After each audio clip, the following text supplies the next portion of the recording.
Hello everybody, my name is Ann Théato and welcome to episode 76 of the Psychic Matters podcast.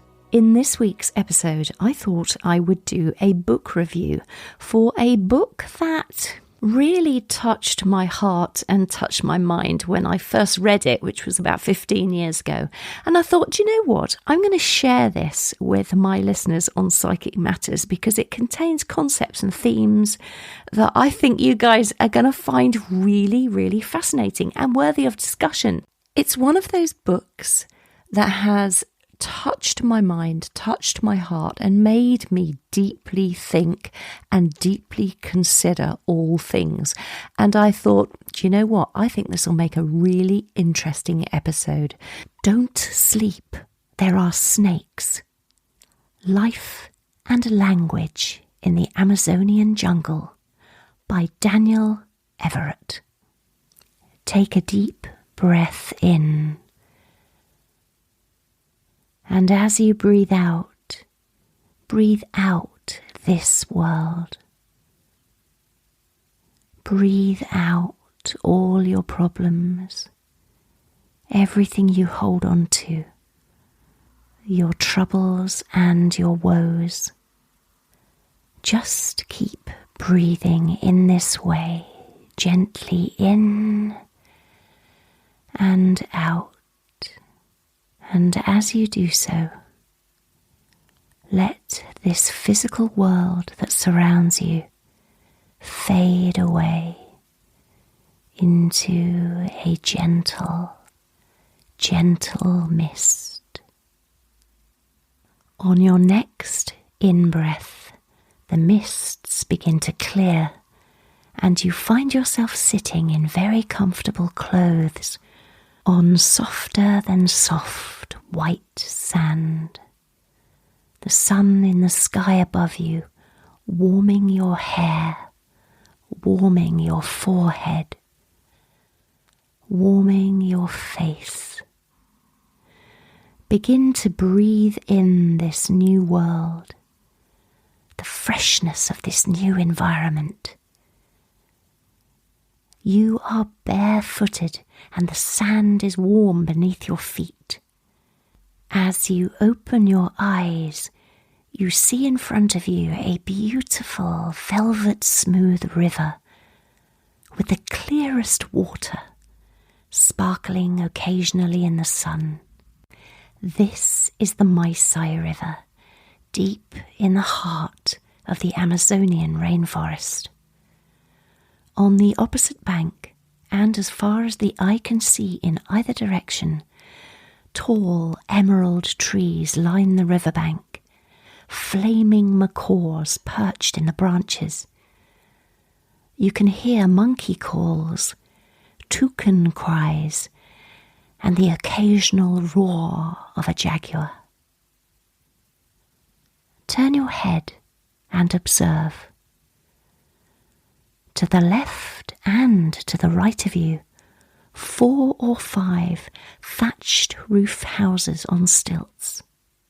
You are amongst the people of the Pirahã tribe. There are children laughing, chasing one another, dogs barking. Small cook fires smoulder. You catch the faint smell of smoke drifting your way. Brown-skinned women with black hair wear collarless mid-length dresses, stained dark brown from dirt and smoke. The men wear gym shorts and loincloths. Children are naked. Babies' bottoms are calloused from scooting across the ground. Notice the most striking thing about them. How happy everyone seems. Smiles decorate every face.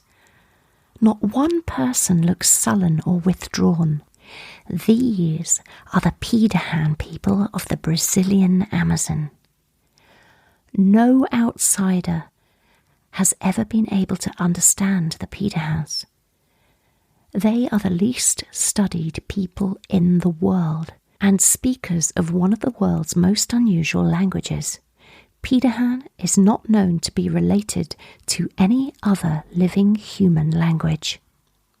But one man, a white American linguist called Daniel Everett, moved his very young family to the Brazilian jungle in the hope of studying the language, translating the Bible, and helping this Amazonian tribe find God.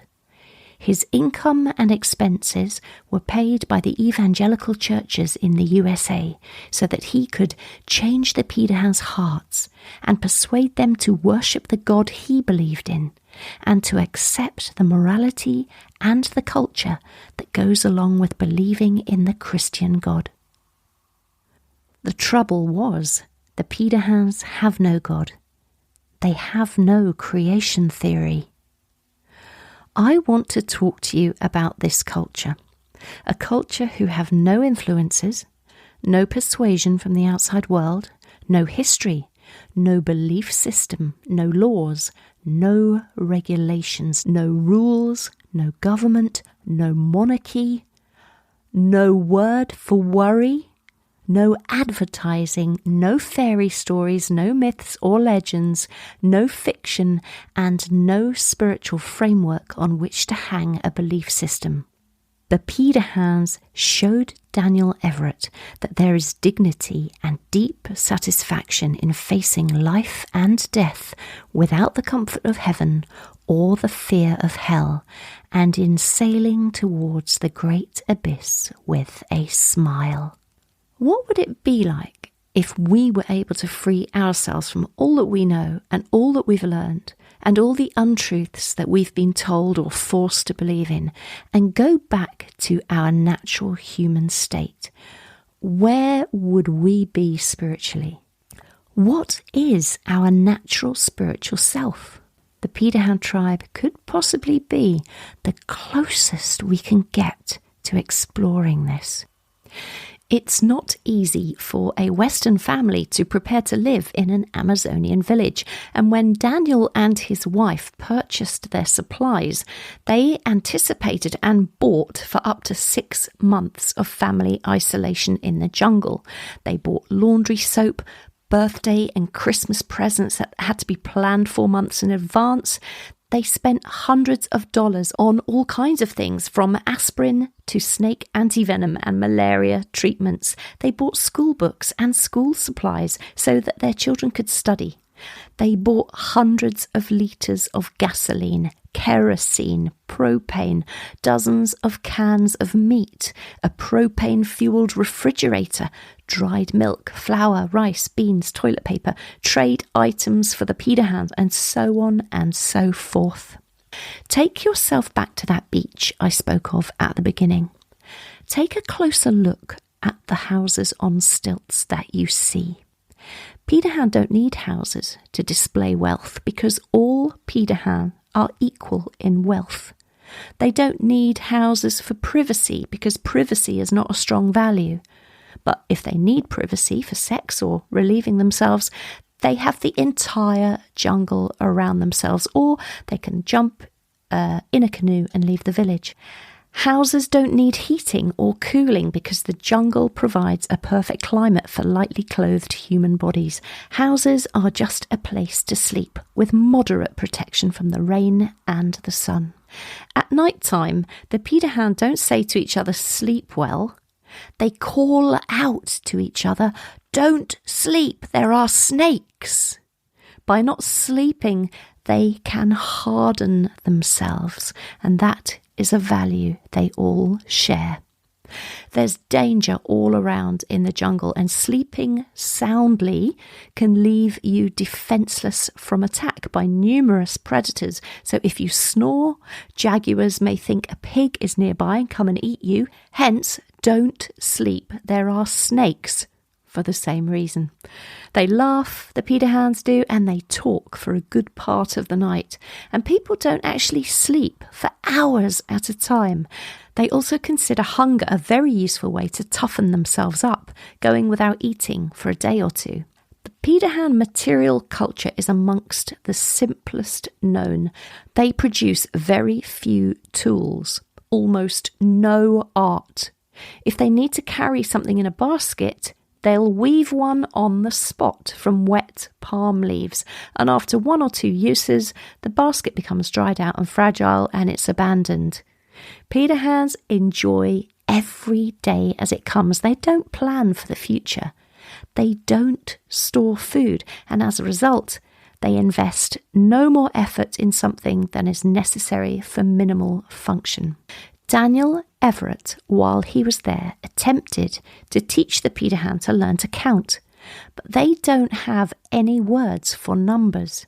Over a period of 8 months, he tried in vain to teach them the Portuguese numbers used by the Brazilians for 1, 2, 3, and in the end, not a single person could count to 10. They don't have any words for colours.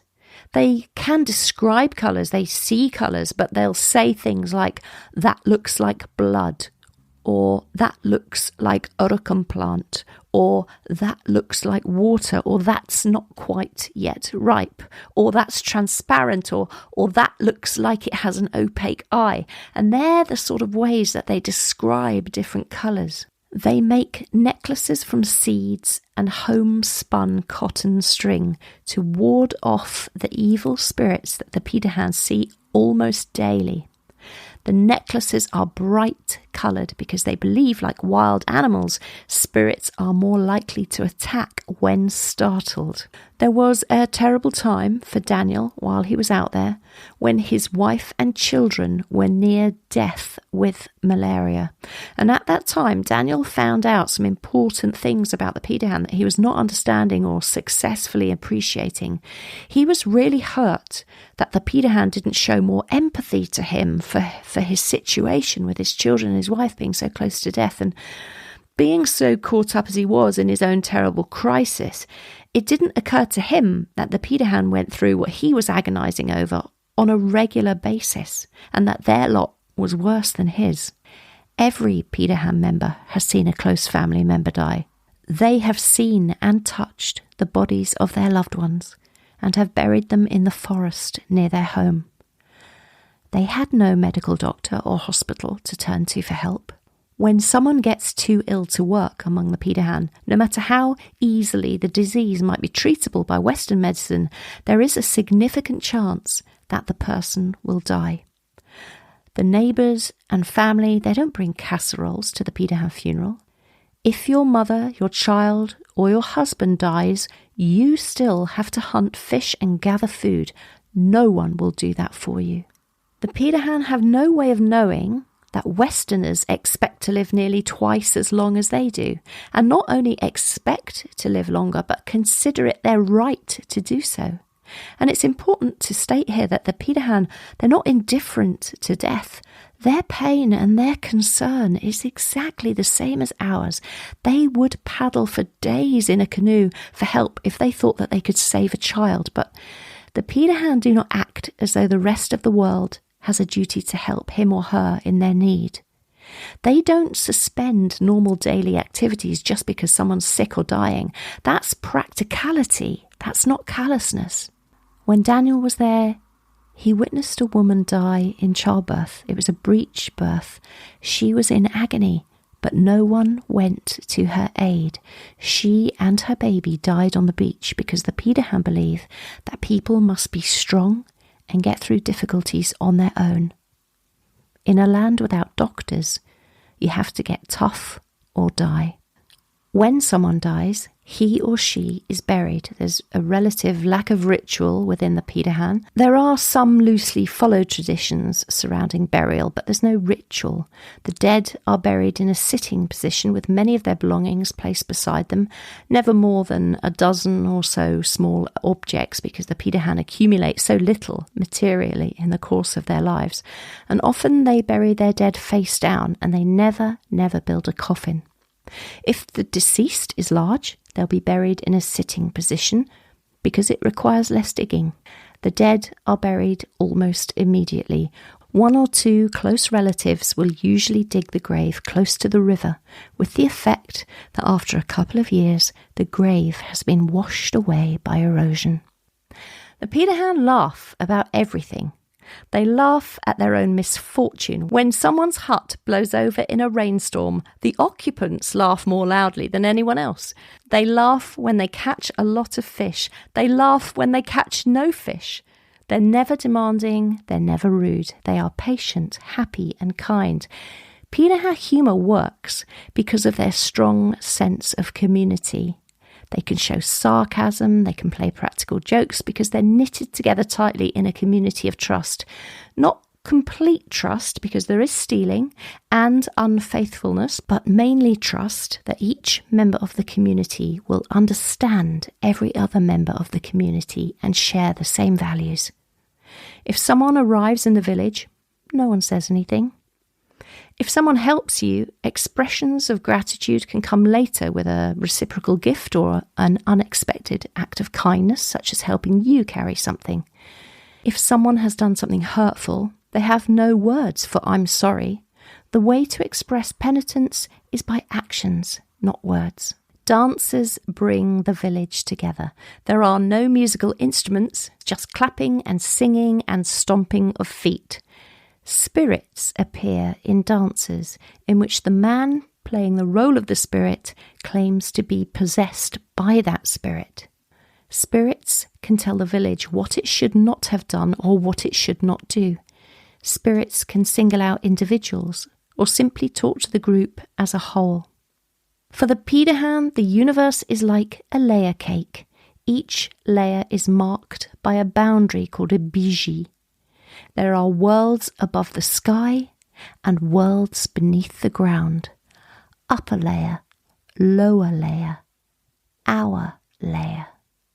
Knowledge about the upper layer or upper biji must come, therefore, from information supplied by living eyewitnesses. The layers themselves are visible to the naked eye, the earth, the sky.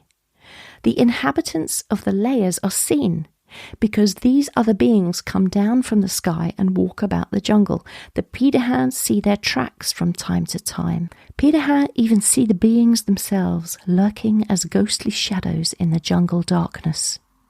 Importantly, the Pirahã can walk about the biji in their dreams. To the Pirahã, dreams are a continuation of real and immediate experience. To the Pirahã, you see one way awake and another way while asleep, but both ways of seeing are real experiences. If I dream of a spirit that can solve my problems, and my dreaming is no different from my conscious observations, then this spirit is within the bounds of my immediate experience. The Pirahã only talk about things that they have experienced themselves or something that's been witnessed by someone alive during the lifetime of the speaker. The Pirahã asked about Daniel's God. What does your God do? And Daniel said, well, he made the stars and he made the earth. Well, the Pirahã say that these things were not made. And Daniel says, okay, so what was the world like long ago before there were Pirahã? Who made the trees? Who made the water?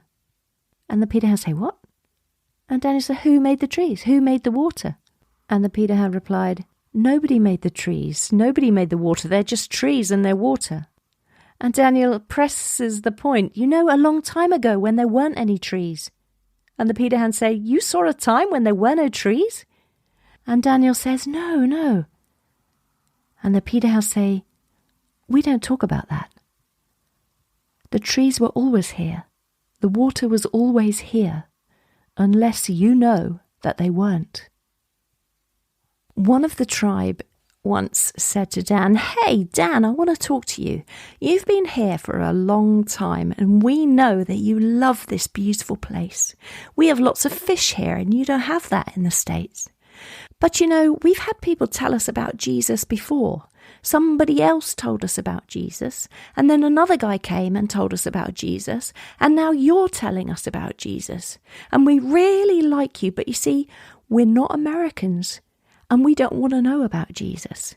We like to drink. We like to have a good time. We like to have sex with multiple partners of both sexes. So you see, we really don't want to hear about that. You can stay here. We like you. We like your kids. But we don't want to hear about Jesus or God anymore. We're tired of that. A group of men at another village said, Dan, so tell us a little bit more about Jesus. Is he brown like us, or is he white like you? And how tall is he? And what sort of things does he know how to do? Does he like to hunt and fish and stuff, or what does he do? And Dan said, well, I don't know what colour he is. I never saw him. And the Pirahã say, you never saw him? No. And the Pirahã say, well, your dad saw him then. Because you can give information that was told to you by somebody who was alive at the time. No, said Dan, my dad never saw him. And the Pirahã say, well, who saw him? And Dan said, well, they're all dead. It was a long time ago. And the Pirahã say, well, why are you telling us about this guy if you never saw him and you don't know anyone who ever saw him? And those are the two basic forms of evidence for the Pirahã. They have individual spirits and they believe that they see them regularly. There are entities that take on the shape of things in the environment. They'll call a jaguar a spirit or a tree a spirit. Spirit doesn't really mean for them what it means for us. The kind of spirit they most commonly speak of is called a kabogi, a fast mouth. And this spirit is responsible for a range of good and bad things that happen to the Pirahã. It can kill them or it can give good advice depending on its whim. The kabogi belong to one of the two sets of animate humanoid creatures that populate the Pirahã world. The first type is Zbisi, entities that have blood like the Pirahã themselves or foreigners, and Zbisheba, without blood. And the Pirahãs are not always sure that all Americans have blood because they're so white. People with blood in their veins are called Zbisi, and you can tell Zbisi by the colour of their skin. Their blood makes their skin dark. Those without blood, all spirits, are generally light-skinned and blonde. So for them, dark-skinned peoples are humans, and light-skinned peoples are traditionally not humans, although the Pirahã do concede that some white people may indeed be Zbisi, as they have seen Daniel and a couple of other white people bleed. One day, the Pirahã were talking about Dan as he emerged from the river, and they asked one another, is this the same Dan who entered the river, or is it a spirit?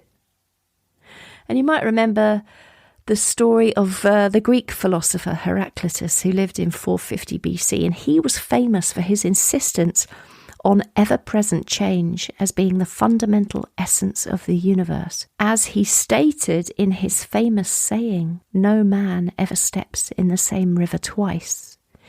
And what he meant by that was, the water that we step into the first time, it is no longer there. The banks have been altered by the flow, so they're not exactly the same. The fish are in a different place. There are different oxygen levels in the water, etc., etc. So, apparently, we step into a different river each time. What does it mean to say that something or someone is the same this instant as they were a minute ago? What does it mean to say that I am the same person I was when I was a toddler? None of my cells are the same. Few, if any, of my thoughts are. And to the Pirahã, people are not the same each phase of their lives. One day Daniel was talking to Kohoi, a Pirahã man, but he would not answer. And eventually the Pirahã responded, were you talking to me? My name is Tipahai. There is no Kohoi here. Once I was called Kohoi, but he is gone now, and Tipahai is here. The Pirahã see spirits in their mind. They talk to spirit people that you can't see, and they channel spirit beings too. Daniel was invited one evening to see them in, I guess, what would be the equivalent of our own trance mediumship. The sky, resplendent with stars, large river frogs were croaking. Some Pirahã were seated on logs facing the jungle. Pirahã children were laughing and giggling, and after some time they heard a falsetto voice, and a man dressed as a recently deceased Pirahã woman emerged from the jungle. He wore a cloth on his head to represent the long hair of the woman and a dress, and the spirit spoke of how cold and dark it was under the ground where she was buried. She talked about what it felt like to die and how there were other spirits under the ground. The spirit being channeled spoke in a rhythm different from normal Pirahã speech. And then the spirit left and went back into the jungle. And within a few minutes, the same Pirahã man came back out of the jungle speaking in a low, gruff voice, another spirit, warning the Pirahã and dispensing advice. Most Pirahã men over the years would speak as a spirit in this way and channel spirit in this way. The next day, Dan tried to tell the Pirahã man who was channeling spirit the night before how much he enjoyed seeing the spirits. But the Pirahã man refused to acknowledge anything about it, saying he wasn't there. Because for the Pirahã, these encounters with spirits are similar to Western culture's seances and mediums. We often can't remember what it is we have channeled. The main reason that no missionary for nearly 300 years has had any impact on the Pirahã and putting religion upon them is because all Pirahã can only believe in stories told from the actual experience of the speaker or someone who has seen the event and reported it to the speaker. And that's the reason that the Bible, the Quran, the Vedas, etc., they can never be translated or even discussed among the Pirahã because they involve stories for which there is no living eyewitness. Daniel Everett became influenced by the Pirahã's concept of truth. His belief in Christianity slowly diminished, and eventually the missionary became an atheist. He didn't tell anyone about his atheism for many, many years, and when he finally did, his marriage ended in divorce, and 2 of his 3 children broke off all contact with him. So what do we learn? Many of the problems that face all of us in the world are the same from culture to culture. They can vary as the culture plays a bigger role in setting the problems, but the biological problems, survival, happiness, food, clothing, shelter, they're all universal. Lots of religious people argue that God is an essential ingredient of all cultures, but that can't be correct because, as proven by the Pirahã, there are cultures that get by just fine without any concept of God. Our European culture has over 2,000 years of Christianity affecting it, and it's given us the concept of guilt. Guilt is something that the Pirahã do not have. We live in guilt, and Christianity takes away our guilt. The Pirahã don't live in guilt because they've got no concept of what that is. So, in many ways, we've been made lost by religion. The idea that a man died on a cross 2,000 years ago that nobody ever saw, and nobody knows anybody who ever saw him on the cross, perhaps shouldn't have any relevance to my happiness or my life in any way today. So to conclude, there exists a remote tribe in the Amazonian rainforest, the Pirahã tribe, a culture who have no history, no outside influences, and no spiritual framework on which to hang a belief, yet they meet spirit people in their dream state. They are adept at trance mediumship. They channel spirit people and higher beings, and they interact with spirits on a daily basis. There's no definitive answer here, but I invite you to consider what you've heard. For those of you who are interested, please do head over to our group Facebook page, Psychic Matters, where we can open up a discussion on the topics raised in this podcast. And don't forget to head over to my website where you can find a full transcript of this episode on the show notes. My name is Ann Théato, and thank you for listening to Psychic Matters.